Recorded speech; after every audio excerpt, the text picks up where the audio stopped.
দেশভাগের সেই রক্তক্ষয়ী ও বেদনাদায়ক ইতিহাসকে স্মরণ করে বিলোনিয়ার সচিন দেব বর্মন অডিটোরিয়ামে যথাযথ মর্যাদায় পালিত হল বিভাজন বিভীষিকা স্মৃতি দিবস।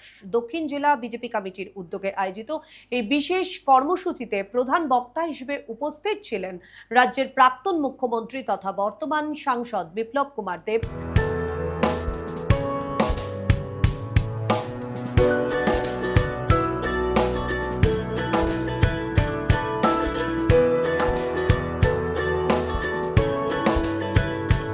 1947 সালে দেশভাগের সময় যে ভয়াবহতা, চরম মানবিক বিপর্যয় ও বিপুল প্রাণহানির ঘটনা ঘটেছিল তা নতুন প্রজন্মের কাছে তুলে ধরার পাশাপাশি জাতীয় ঐক্য ও সামাজিক সম্প্রীতি রক্ষা করাই ছিল এই অনুষ্ঠানের মূল উদ্দেশ্য।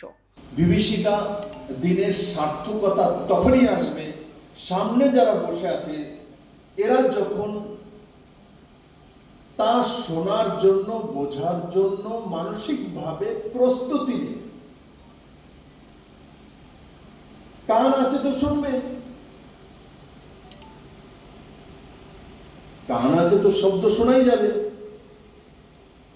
সেই শব্দকে গ্রহণ করার মানসিকতা তৈরি করতে হবে।